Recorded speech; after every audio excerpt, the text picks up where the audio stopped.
Picture a quiet beach at dawn, where the waves crash softly and the air carries a faint, salty chill. It's December 1, 1948, on Somerton Beach in Adelaide, Australia, a place where ordinary mornings are about to give way to one of the most perplexing mysteries in modern history. A man is found dead, propped against a seawall with no name, no past, and a single scrap of paper that holds a secret no one can unlock. This is the story of the Somerton Man, the enigma of Taman Shud, a case that has baffled detectives, codebreakers, and curious minds for over 7 decades. Tonight, we'll walk through the shadows of this mystery, step by step, exploring each clue, every theory, and every unanswered question too. So, settle in, because this is a tale where truth is much stranger than fiction, and the answers remain just out of reach. So, let's set the stage. It's the late 1940s in Australia, a nation still healing from the scars of World War II. The Cold War is dawning, and whispers of espionage and secret alliances ripple across the globe. Adelaide, a sleepy coastal city, is far from the intrigue of Berlin or Moscow, but its beaches are about to become the stage for a mystery that feels ripped right from a spy novel. On the morning of December 1, 1948, a couple strolls along Somerton Beach, enjoying the early summer warmth. They notice a man slumped against the seawall, his legs stretched out, a cigarette dangling from his collar, half smoked, as if he'd simply drifted off mid-puff.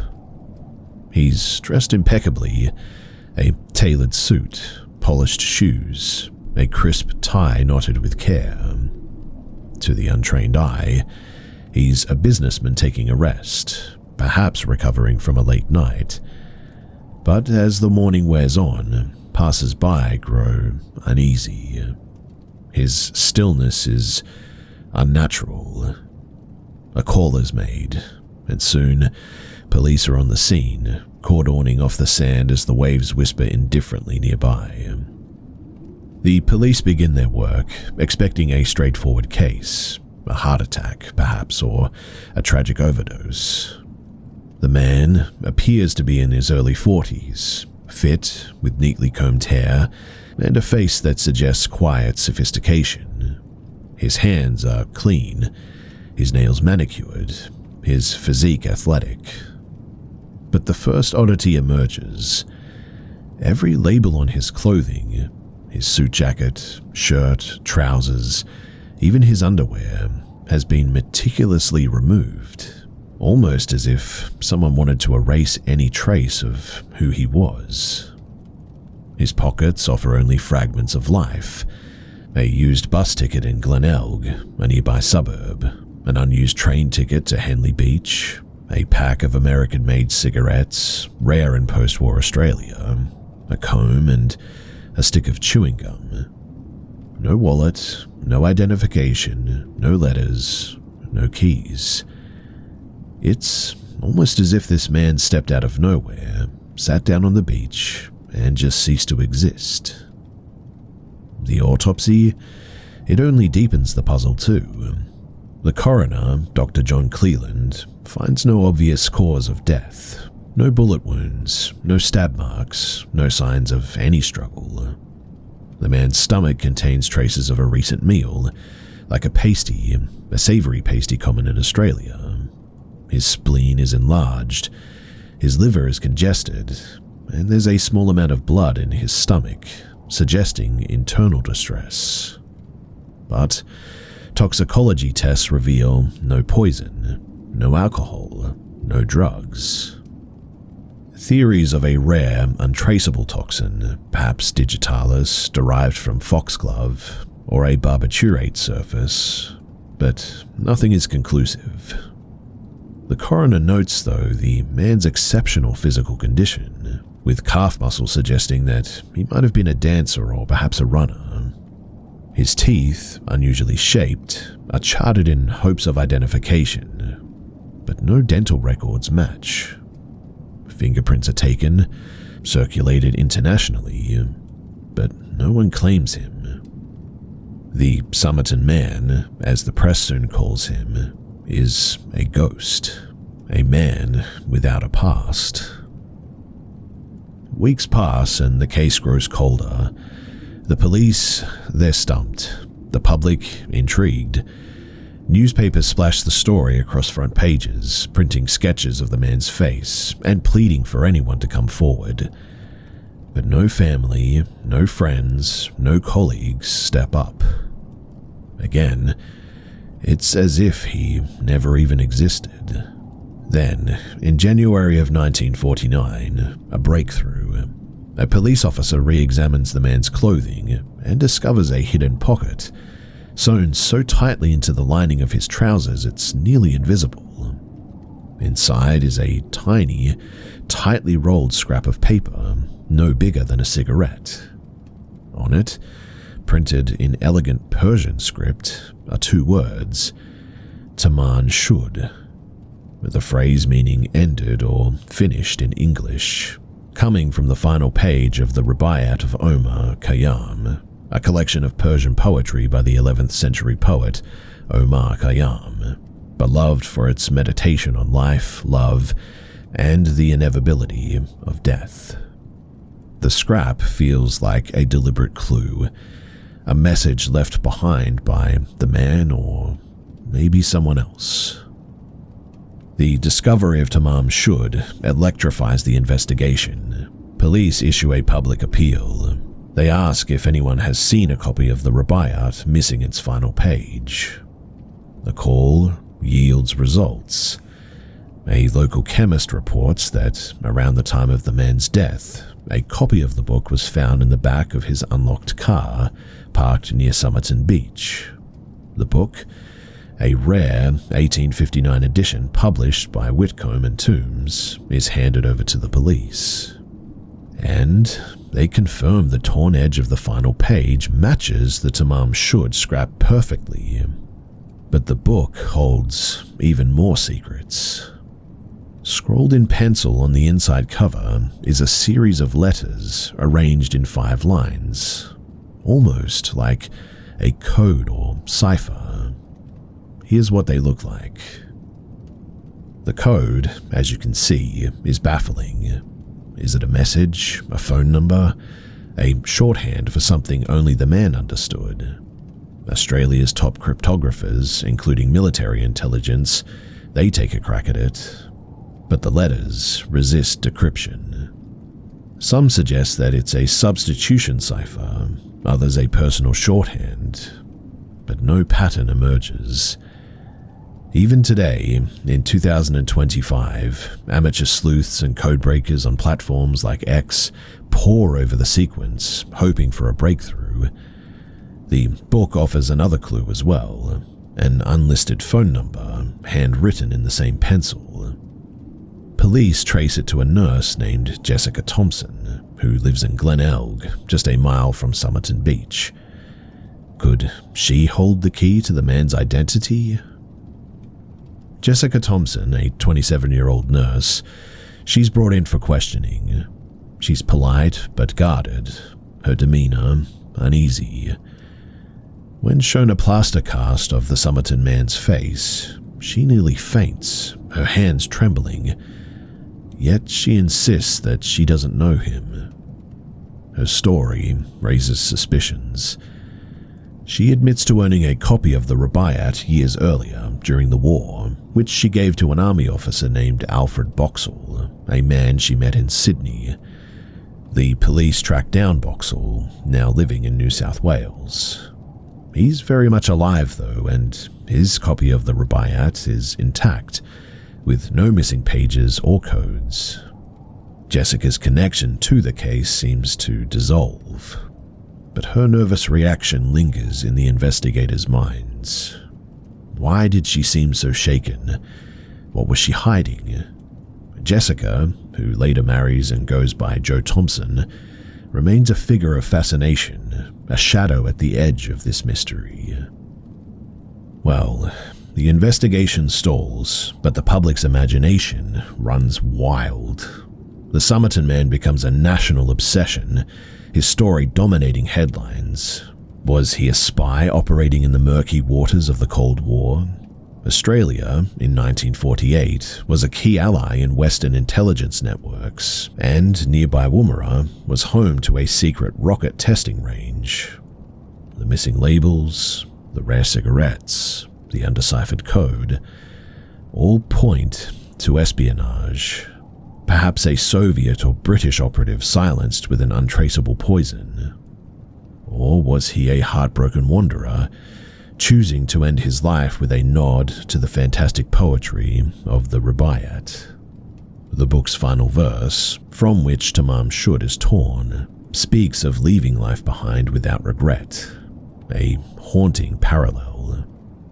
Some even speculate murder, with Jessica Thompson or an unknown accomplice involved. Her evasiveness, her proximity to the beach, and the book's presence in a nearby car fuel theories of a personal connection gone wrong. To understand the case, though, we need to step back into 1948. Post-war Australia was a land of contrasts, optimistic about peace but wary of new global tensions. The Cold War brought fears of espionage, with Australia's strategic position making it a hub for intelligence activity.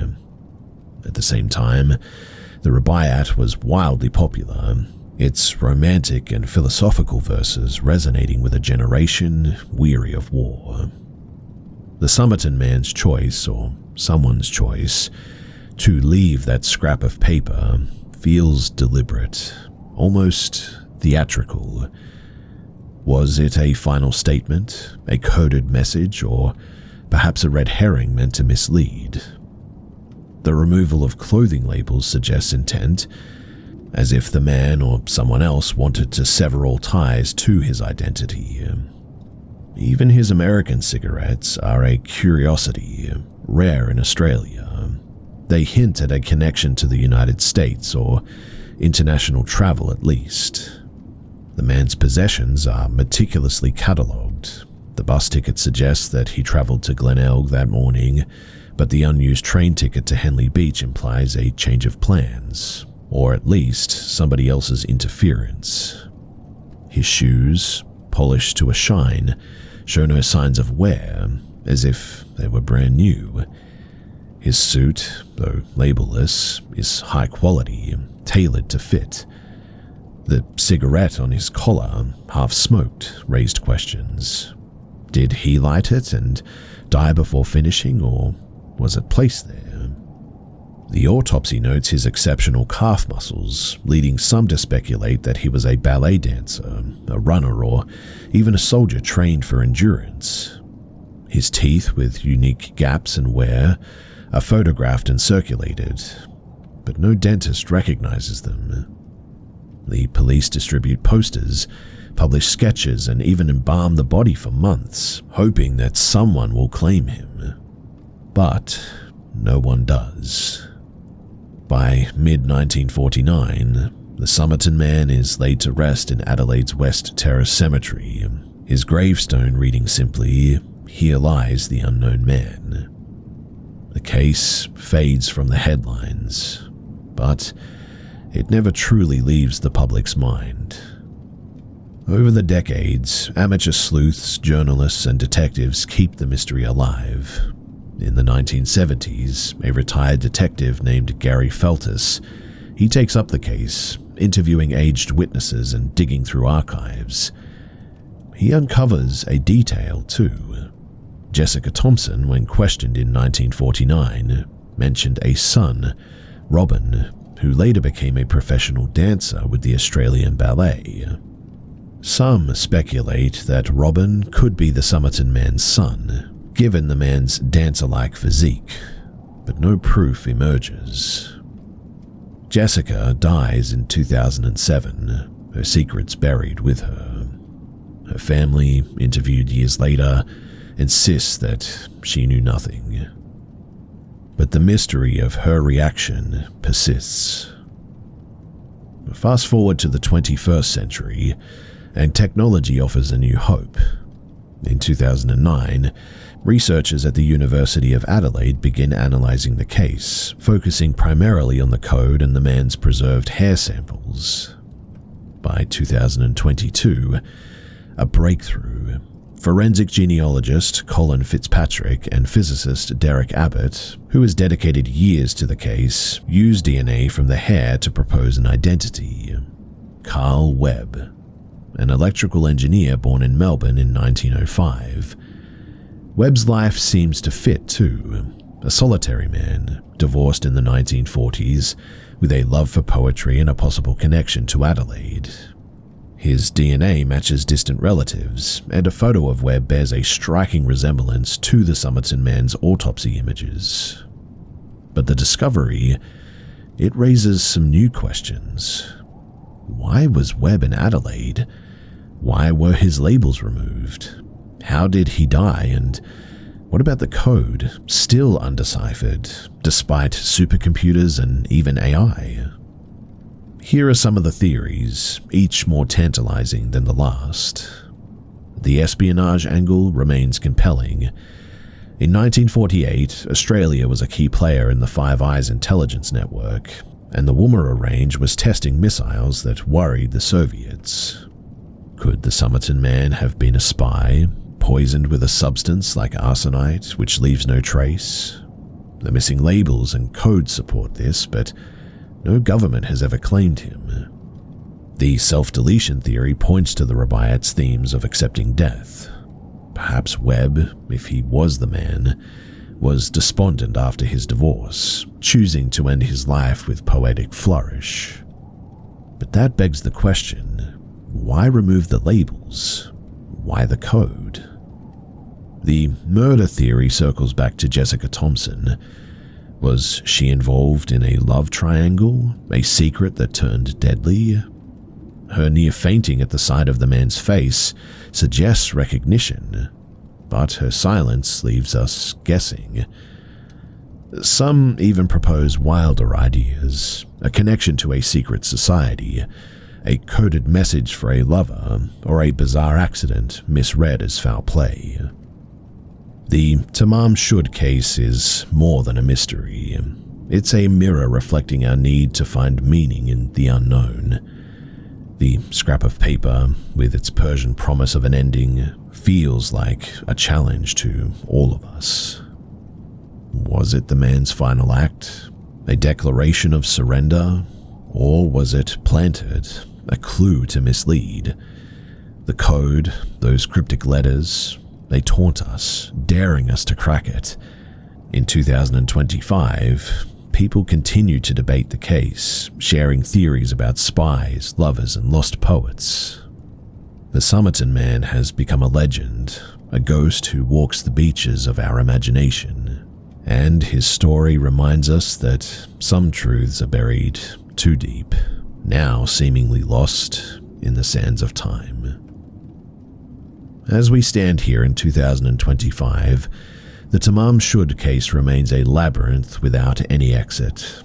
Carl Webb, he may be the Somerton man, but his history is incomplete. The code is silent, the cause of death still unknown, the nurse's secrets seemingly sealed forever. The waves of Somerton Beach, they still crash, indifferent to the man who sat against that seawall, his cigarette burning out as his life did. In Adelaide's West Terrace Cemetery, a simple gravestone marks the spot where the unknown man rests. Above it, the words Tamam Shud echo, a promise of closure that has never come. Was he a spy, a poet, a victim, or something else entirely? The truth, like the man himself, slipped away on that December morning, leaving only questions in its wake. But what do you think happened to the Somerton man? Was he Carl Webb, a man lost to despair, or a figure caught in a larger game? The next clue might be out there, waiting in a dusty book or a forgotten memory. But until then, the waves keep their secrets, and the Somerton man remains the man with no name.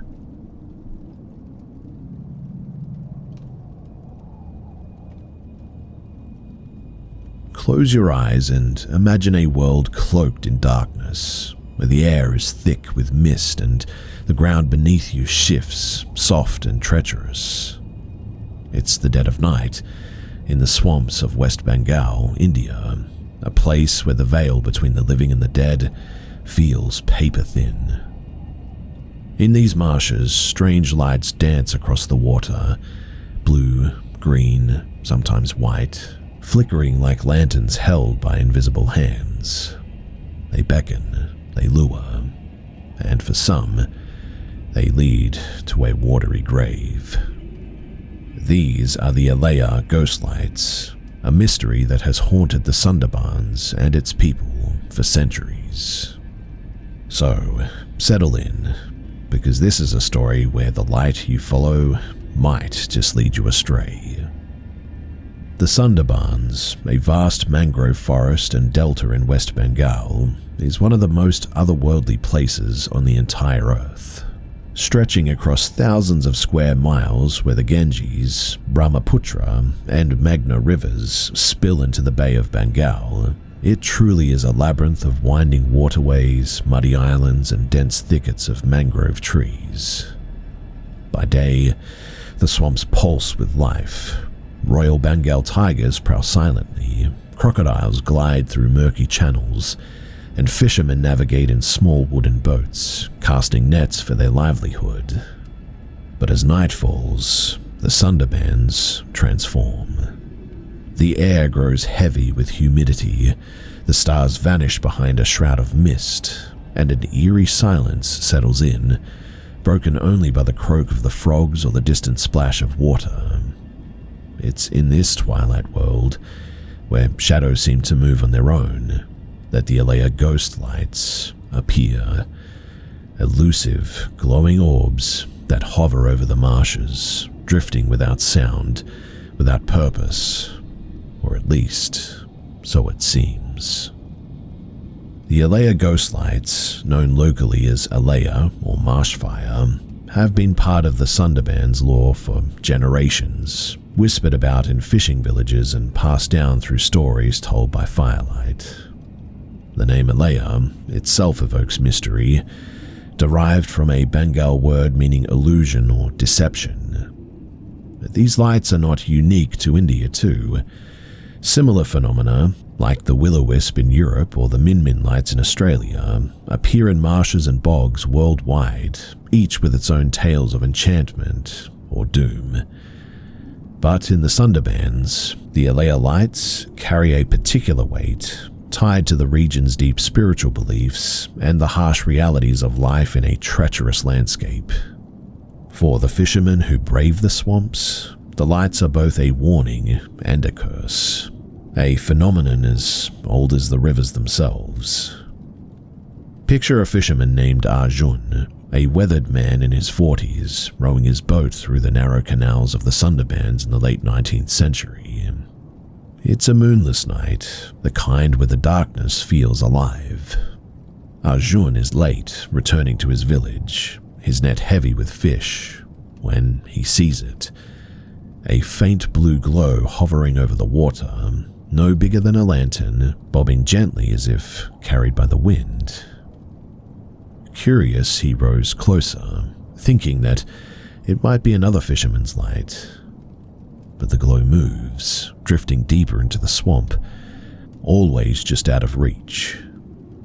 Hours pass, and Arjun, entranced, follows the light, his boat weaving through the tangled mangroves. Dawn breaks, and his family finds his boat empty, stuck in the mud, with no trace of Arjun anywhere. The village whispers that the Alaya took him, claiming another soul for the marshes. Stories like Arjun's, some true and some embellished, have shaped the legend of the Alaya ghost lights, tales of fishermen lost forever after chasing the phantom flames. In Bengali folklore, the Alaya lights are more than just lights. They're the spirits of the fishermen who drowned in the swamps, their souls trapped in the murky waters themselves. Some say these ghosts are benevolent, guiding lost travelers to safety with their eerie glow. Others believe that they are vengeful, luring the living to share their watery fate.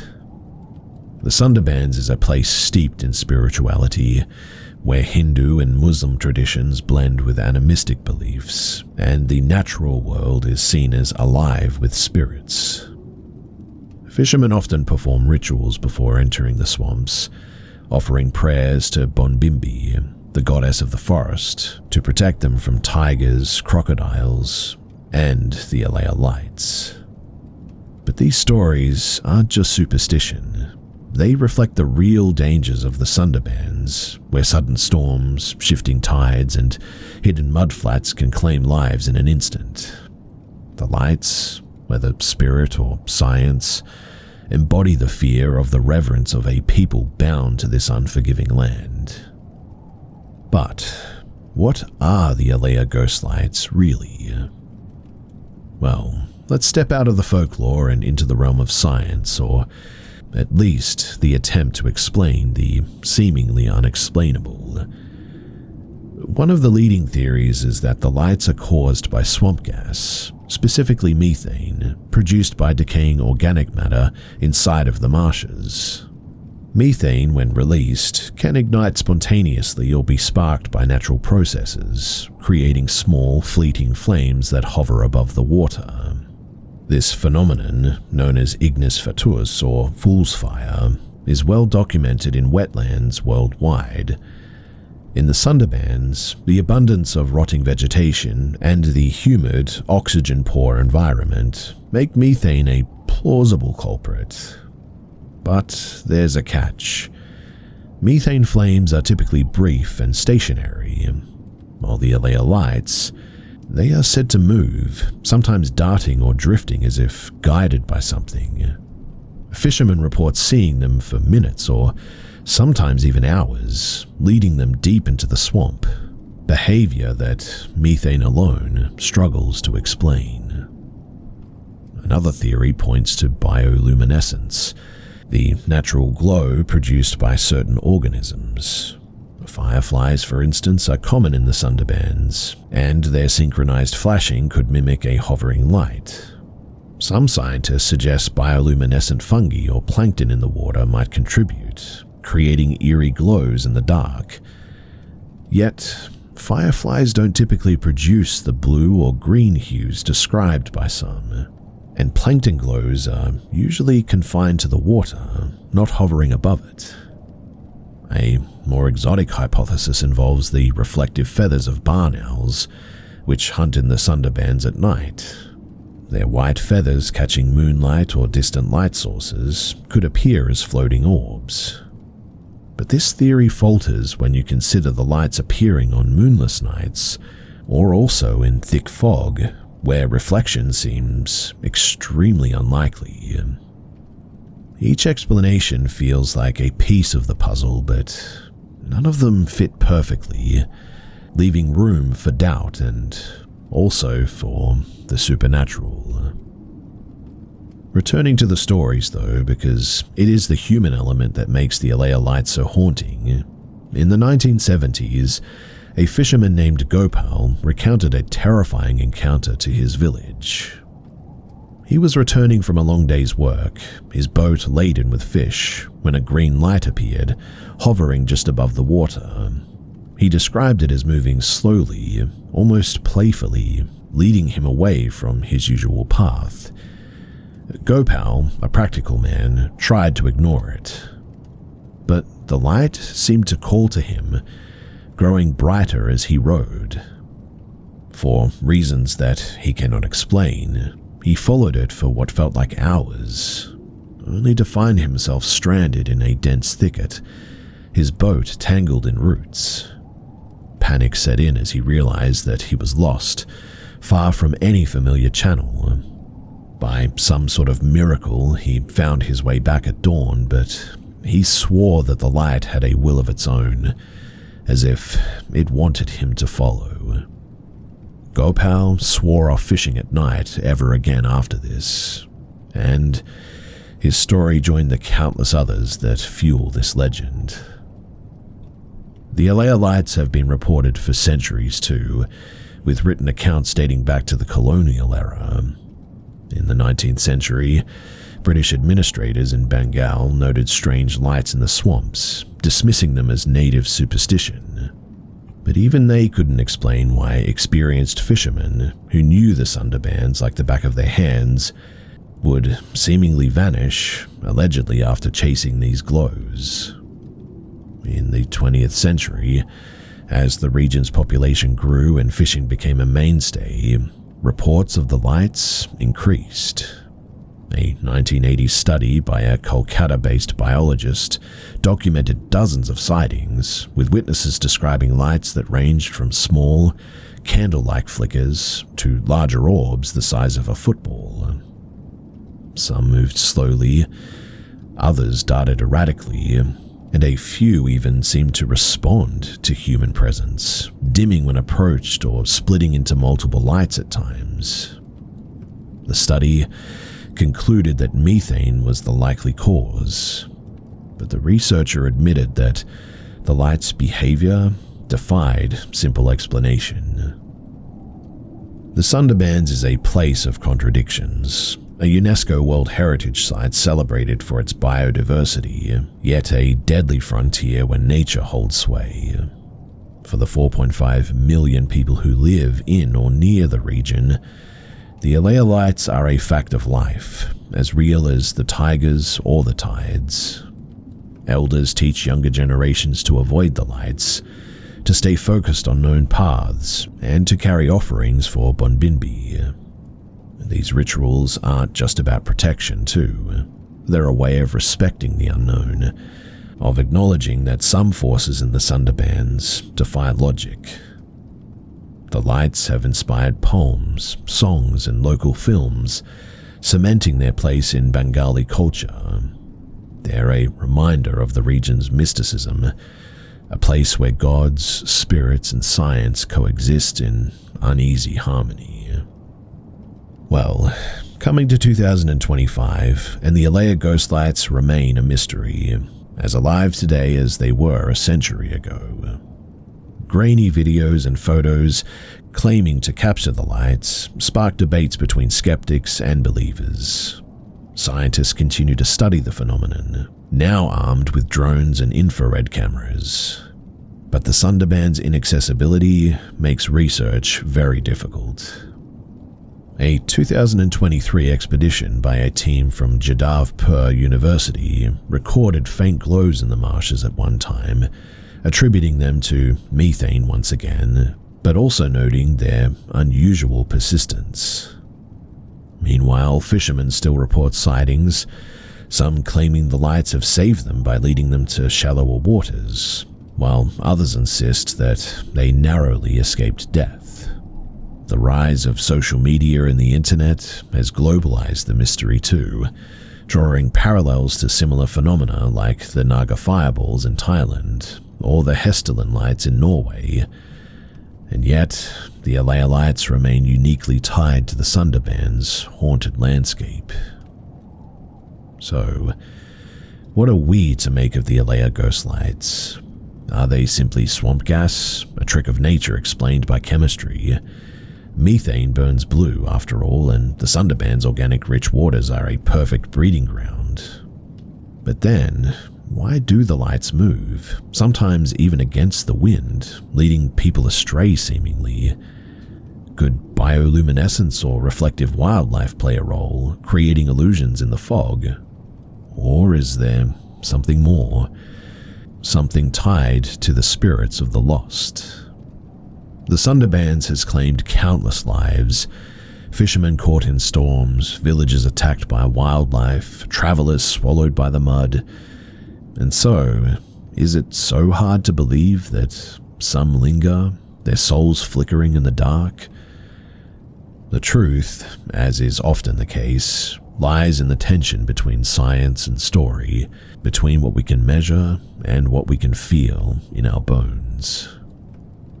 The Alea lights are more than a mystery. They're a mirror reflecting our fear of the unknown, our fascination with what lies beyond.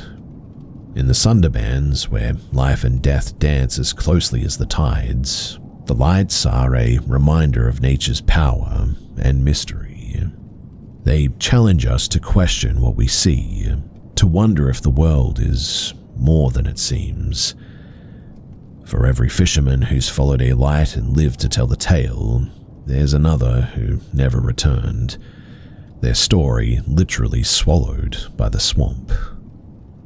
The Alea lights don't offer any answers.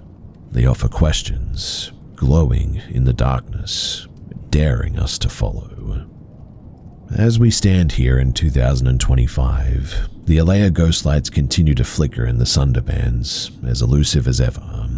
They drift over the waters, through the mangroves, past the villages where lanterns burn low. Are they souls of the lost, guiding or deceiving? Are they nature's illusion, a chemical trick played on weary eyes? Or are they something else, a glimpse into a world that we'll never fully understand? The swamps, they keep their secrets, guarded by tigers, tides, and time. So, the next time you hear of a light in the darkness, think twice before you follow, because in the Sundarbans, the Alea ghost lights are waiting, and not all who chase them come back. But what do you think the lights are? Spirits, science, or something in between? The next glow in the swamp might hold the answer, or it might lead you deeper into the unknown. Until then, the marshes keep their secrets, and those lights, they will keep dancing.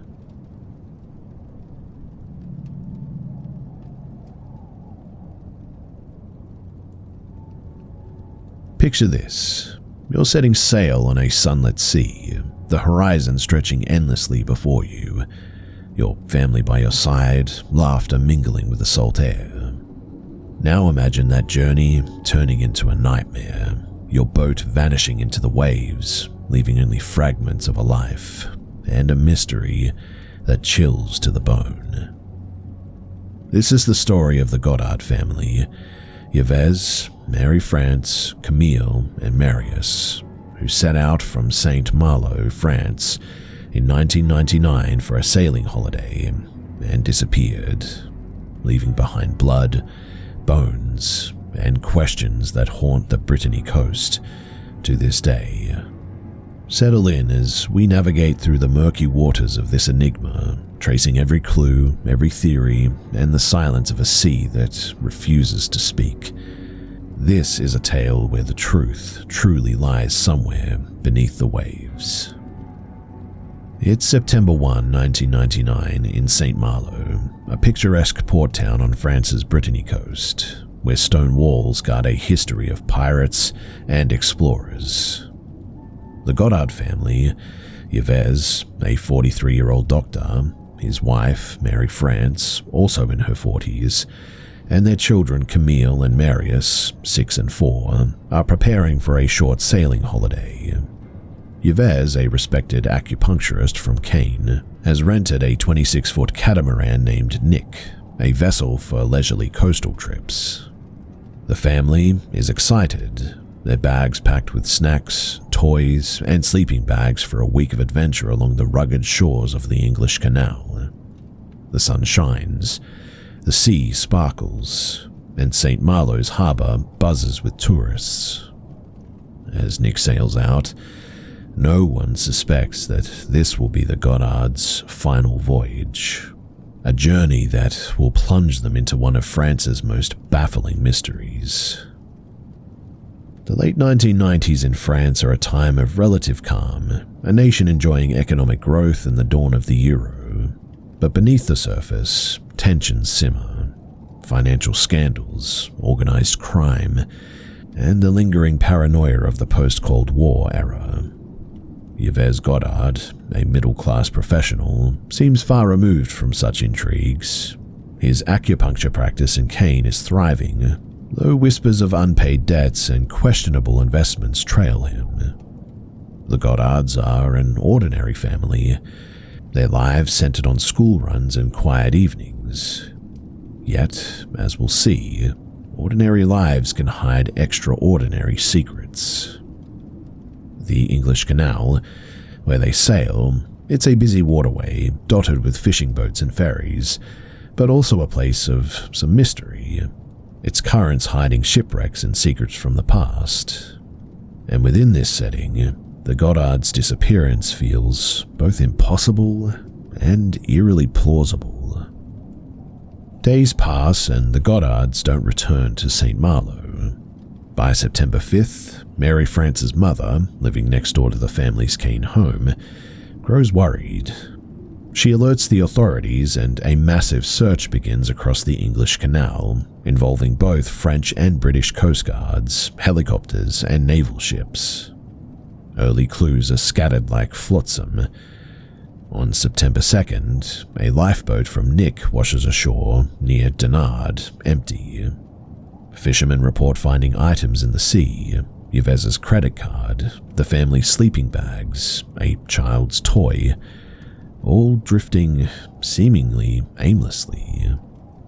The discoveries at first spark hope, but no trace of the family or their boat emerges. Then, in June 2000, a grim breakthrough. A fisherman off of Roscoff, France, finds a fragment of a child's skull in his nets. Forensic tests confirm that it belongs to Camille Goddard. Her death, likely a violent one. In 2006, divers recover bones in the canal identified as Yves. But Mary France, Marius, and Nick remain missing, swallowed by the sea. The investigation shifts from rescue to crime scene here. Police search the Goddards' Kane home and find chilling evidence. Traces of blood in the house and a caravan parked outside, suggesting violence before the sailing trip perhaps. The blood, too small in quantity for a massacre, hints at a struggle, perhaps a single blow or a hasty cleanup. Investigators piece together a timeline. Yves rented Nick on August 31st, and witnesses saw the family aboard the next day. A sailor reported spotting Nick near Guernsey, but the sighting is ultimately seen as unconfirmed. The lifeboat and the floating items suggest that the boat sank or was abandoned, but no wreckage is ever found, despite the channel's heavy traffic. The skull fragment and Yves's bones, scattered miles apart, points to foul play, but the absence of Mary France and Marius deepens the puzzle. Did they die at sea, or are their bodies somewhere else? And also, where is Nick? The evidence grows stronger. In 2001, a black bag washes ashore, containing documents linked to Yves and sand later identified as coming from California's Mojave Desert, an anomaly for a French family with no known US ties. The killer's DNA, found on bloodstains in the home and on the boat's items, reveals a mixed heritage, possibly European and Asian, but no matches appear in French or Interpol databases. Yves's clothing, a Uniqlo jacket, Adidas shoes, was common, offering no leads. Most unsettling, though, is that the killer allegedly used the family's computer in their home after their disappearance, accessing websites on September 2nd, suggesting that someone lingered in Kane while the family was missing or dead. Was this Yves covering his tracks or another person entirely? The French police, led by the Kane prosecutor, leaned toward a chilling theory. Yves killed his family, sailed off, and then took his own life. But the missing boat and the bodies, they cast doubt on this narrative. France, on the cusp of the millennium, is a nation of contrasts at this time. Modern yet steeped in tradition, prosperous and yet shadowed by corruption and scandals. Yves Goddard, a doctor trained in Western and alternative medicine, fits this duality very well. His acupuncture practice drew clients from Kane's middle class, but financial troubles loomed. Colleagues whispered of debts, possibly tied to offshore accounts or shady investments. Mary France, a homemaker, was devoted to her children, but neighbors noted tensions in the marriage. The decision to sail, seemingly spontaneous, also raises questions. Was it a family getaway, or perhaps a desperate escape? The English Canal, a graveyard of ships, is both a highway and a hiding place, its depths capable of concealing small catamaran indefinitely. In this context, the Goddard's disappearance feels like a story written in water, its pages torn away by the tide. So, what of the physical evidence? Well, the blood in the Kane home, found in small quantities on the floor and caravan, suggests a violent incident, perhaps a single act, but not a slaughter. The lifeboat, found intact, indicates it was deliberately released, not torn free in a storm.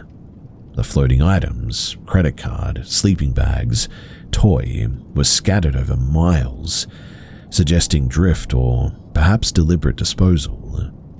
Camille's skull fragment, found near Roscoff, it definitely showed signs of trauma, confirming murder. Yves's bones, recovered years later, were too degraded to determine cause of death. The Mojave sand, though, is a baffling clue. Did Yves visit the US, or was it carried by somebody else?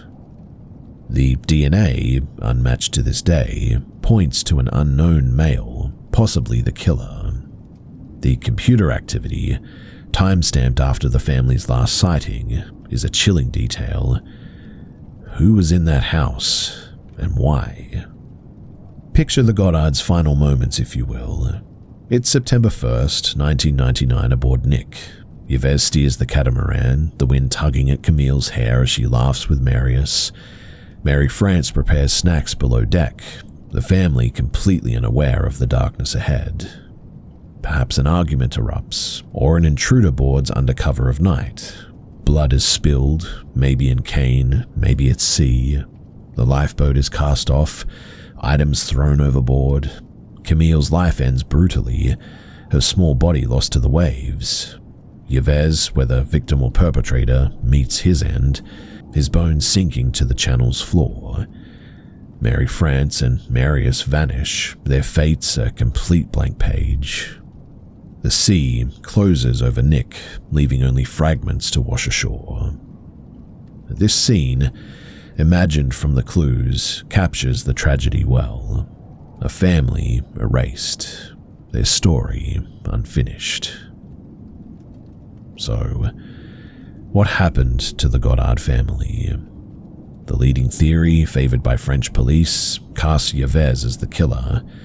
Financial troubles and marital strife, they argue, drove him to murder Marie France and Kane, leaving blood traces. He then sailed with the children, finished them off, and took his own life, sinking Nick to hide the crime. But the missing boat and bodies weaken this narrative significantly. Why no wreckage in a busy channel?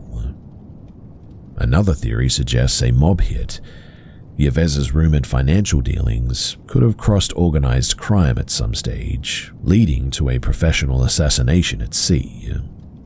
The Mojave sand and mixed heritage DNA hint at an international connection, perhaps a hired killer. A third possibility is a staged disappearance, Yves fleeing with Mary France and Marius to start anew, leaving Camille's death as a tragic accident. But the blood and the remains make this unlikely. Some even whisper of a supernatural force, a channel curse swallowing the family, though this definitely remains folklore. The computer activity and the missing boat, though, keep every theory on shaky ground. The Goddard case is more than a mystery. It's a window into the fragility of family and the power of the sea.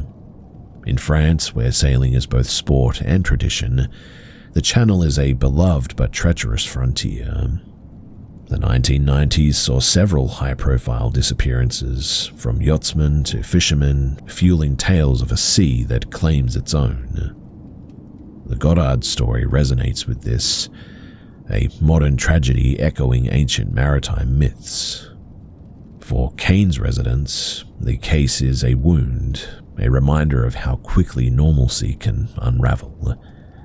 The blood in the home, the child's skull, the absent boat, these details haunt because they feel both solvable and unreachable.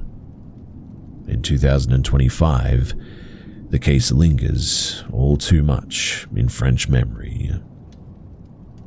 The Goddard case remains a cold file in Kane's police archives, but it hasn't faded entirely just yet. Others have revisited the case, even interviewing neighbors who recall Yvese's secretive nature. Advances in DNA genealogy used in cases like the Golden State Killer, they offer some hope, but France's strict privacy laws limit testing. The Mojave sand, analyzed again in 2020, remains a dead end, its origin unexplained. Speculation runs wild, with some suggesting that Yves was a spy, another claiming that Nick is hidden in some remote cave. Maritime searches continue sporadically, but the channel's vastness makes finding Nick very unlikely. The case's obscurity outside of France, overshadowed by flashier mysteries, keeps it a bit of a niche obsession, its clues scattered like driftwood. And as we stand here in 2025, the Goddard family case remains a ghost on the Brittany coast, its answers lost in the waves. Were Yves, Mary France, Camille and Marius victims of a family tragedy, a criminal plot, or something stranger? The blood in their home, Camille's skull, Yves's bones, and the missing Nick form a puzzle with no edges. The sea, vast and indifferent, it holds the truth, but it's a truth that may never surface. Somewhere in the depths of the English Channel, a catamaran lies silent, its story untold. The Goddards sailed into eternity, leaving only fragments and a question. What force, human or otherwise, could erase a family so completely like this? Well, this case reminds us that some secrets are deeper than the sea itself. But what do you think happened to the Goddards? A desperate act? A hidden enemy? Or just a tragic accident of a wave that claimed them all?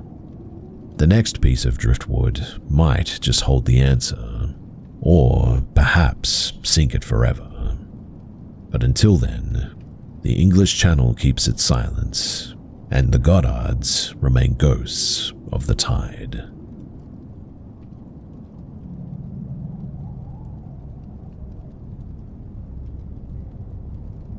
Imagine, if you will, yourself in a small plane, soaring through the twilight sky, the vast ocean stretching beneath you like a dark, endless void.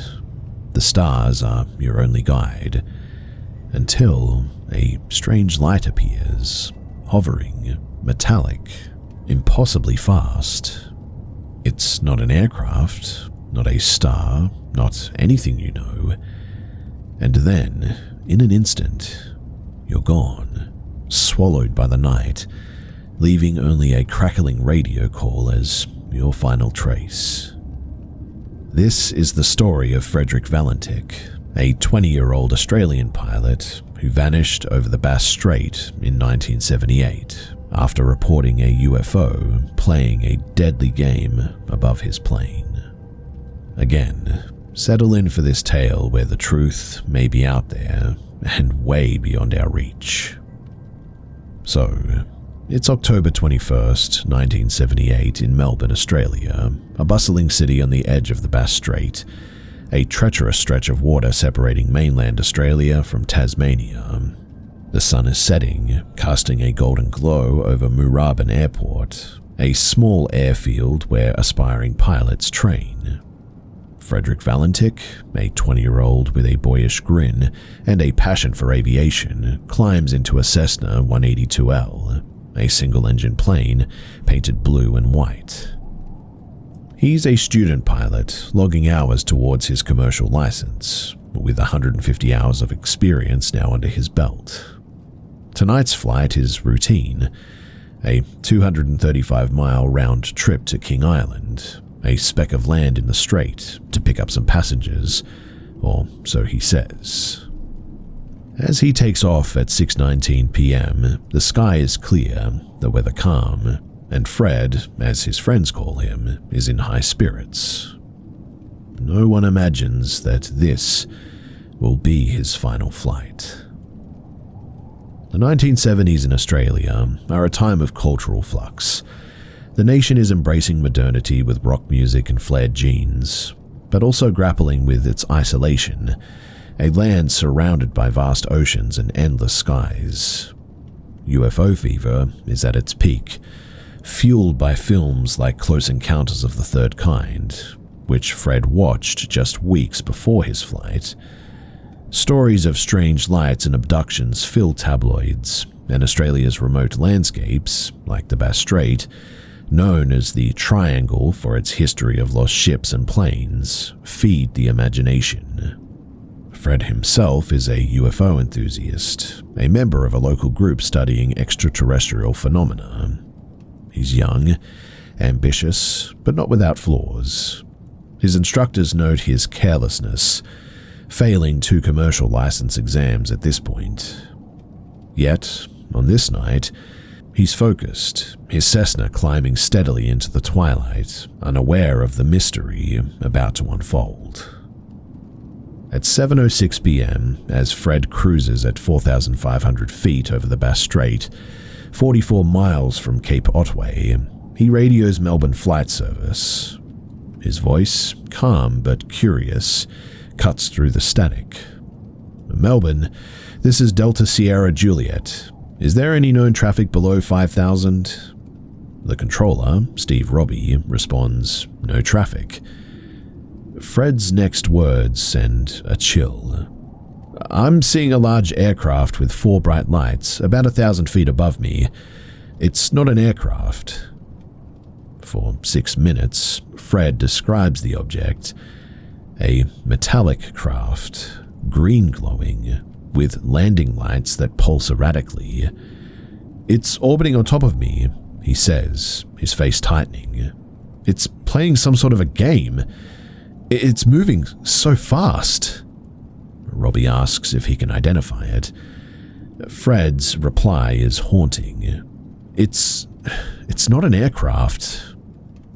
At 7:12 p.m., his transmission crackles with a metallic scraping sound, like metal grinding on metal, for 17 seconds. Then, silence. Fred and his Cessna vanish, leaving no trace over the dark waters below. The Australian Department of Transport springs immediately into action. A search begins at dawn, covering 1,000 square miles of the Bass Strait with ships, helicopters, and planes. The strait, notorious for its fierce currents and sudden storms, is a graveyard for vessels. Over 100 ships and several planes have disappeared here since the 19th century. Yet no oil slick, no debris, no sign of the Cessna 182L is found. The search, one of Australia's largest, lasts a week but yields nothing. Investigators analyze Fred's final transmission, preserved on tape. The metallic sound, described as unlike anything in aviation, baffles experts. The Australian Air Force and civilian pilots report no aircraft in the area. Curiously, though, that same weekend, 10 separate UFO sightings are logged across Victoria. Fishermen seeing glowing orbs over the strait. A farmer reports a disc-shaped craft near King Island, and a pilot spots strange lights nearby. These accounts, documented by the Victorian UFO Research Society, fuel speculation of an otherworldly encounter. The investigation uncovers odd details about Fred's flight. He told Moorabbin Airport that he was picking up passengers on King Island, but island officials confirm that nobody was expecting him. His Cessna carried life jackets and a radio beacon, standard for overwater flights, yet no signal was detected. His fuel tank, enough for 5 hours, should have kept him aloft past the transmission time. Most puzzling though, a photograph taken that evening by a camper on Cape Otway shows a strange object in the sky, a blurred, elongated shape with a green glow, later analyzed by UFO researchers but never explained. The Department of Transport's 1982 report suggests that Fred became disoriented, possibly mistaking Venus or stars for a craft, and crashed in a spiral dive. But the absence of wreckage, the metallic sound, and the corroborating sightings challenged this explanation. Was Fred abducted, lost to the sea, or caught in something much stranger? Well, Australia, like much of the world, is gripped by UFO mania back in 1978. The Apollo missions have fueled dreams of space travel, while sightings of lights and crafts spark debates about extraterrestrial life. The Bass Strait, dubbed Australia's Bermuda Triangle, is a hotspot for such stories. Ships like the Charleston in 1958 and planes like a 1972 Beechcraft have vanished here without a trace before. Fred, with his interest in UFOs, was primed to see something extraordinary, but his calm, detailed radio call suggests more than imagination. His voice, preserved on tape, carries a mix of fear and fascination, as if he knows that he was witnessing something beyond his training. The Strait's reputation as a place where things disappear adds a layer of dread. Its waters, deep and restless, seem to guard their secrets with fierce silence. But what about the evidence? Well, Fred's Cessna was in good condition, checked before takeoff. His radio log, transcribed by Melbourne Flight Service, is precise. The craft had 4 bright lights, a shiny metallic surface, and moved at speeds no known aircraft could match in 1978. The metallic scraping sound, analyzed by audio experts, resembles no standard aviation noise. Some have compared it to a craft grazing another object. The 10 UFO sightings that weekend, reported by credible witnesses like fishermen and pilots, align with Fred's description of green lights and erratic movement. The Cape Otway photo, though blurry, shows an object not easily dismissed as a star or a plane. The official report cites spatial disorientation, but Fred's clear communication and the calm weather undermines this. No distress signal, no debris, no body. Nothing supports a crash, yet nothing explains his vanishing either.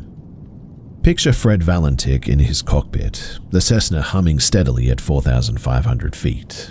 The Bass Strait stretches below, a black expanse swallowing the horizon, his instruments glowing faintly, the radio crackling with Steve Robbie's voice.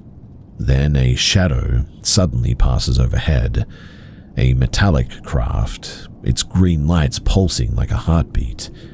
Fred's pulse quickens as it circles, darting closer, then away, moving faster than anything that he has seen. It's not an aircraft, he says, his voice steady but edged with awe. The craft hovers, its lights blinding. A metallic scrape echoes through the cockpit, as if the Cessna is brushed by something massive.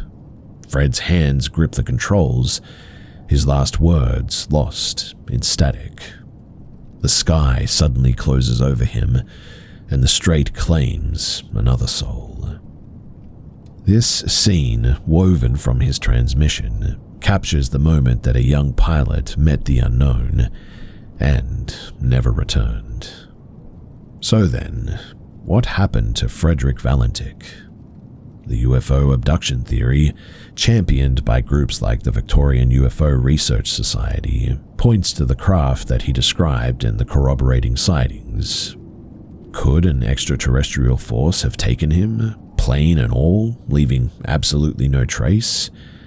The Bass Strait's history of vanishing supports this eerie possibility. Skeptics, on the other hand, favor disorientation. Fred, they argue, misread Venus or a meteor, flipped his plane upside down, and tragically crashed in a spiral dive, the wreckage lost to the Strait's depths. But his clear radio call and the very calm conditions challenge this. Another theory suggests suicide or a strange disappearance. Fred struggles with his exams hint at pressure, but his family denies that he was ever suicidal, and no motive explains the UFO report. A military cover-up is whispered, perhaps a secret test craft, but no evidence supports this. The metallic sound and missing wreckage keep every theory aloft, ungrounded by proof. The Valentik case is more than a mystery. It's a snapshot of a world obsessed with the stars.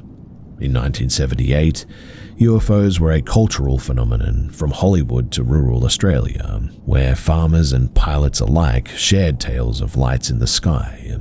The Bass Strait, with its grim history, became a canvas for these stories, a place where the line between reality and myth blurs. Fred's disappearance seems to have struck a chord here. A young man chasing his dreams, only to meet an inexplicable fate. His family, especially his father, clung to hope, believing Fred was taken rather than lost. In Australia, the case became a legend, a cautionary tale for pilots crossing the strait. Its obscurity outside of UFO circles, overshadowed by Roswell or Betty Hill, makes it a hidden gem, a story that feels both intimate and cosmic. And so, the Valentik case remains a cold file in Australian aviation records. But it is far from forgotten. In fact, advances in sonar have spurred calls for a new Bass Strait search, but the area's depth, up to 500 feet, makes recovery very unlikely. The Australian Department of Transport's 1982 report, citing disorientation, is still the official stance, but the 10 sightings and missing plane keep the mystery alive in UFO lore. As we stand here in 2025, the Frederick Valentik disappearance remains a beacon in the night sky, its light undimmed by time. Was Fred taken by a craft not of this world? Was it lost to the Strait's depths, or caught in a moment of human error? The green glowing object, the metallic scrape, and the empty sea form a puzzle with seemingly no solution. But somewhere over the Bass Strait, a Cessna vanished, and with it, a young man's dream. The stars above still shine though, silent witnesses to a night that changed everything. Fred's final words, "It is not an aircraft," echo across the years, a question mark written in the heavens, unanswered and eternal. But what do you think happened to Fred? An alien encounter? A tragic crash? Or something we cannot imagine? The next light in the night sky might hold the answer, or perhaps lead us deeper into the dark. But until then, the Bass Strait keeps its secrets, and Fred Valentik flies on, forever lost to the stars.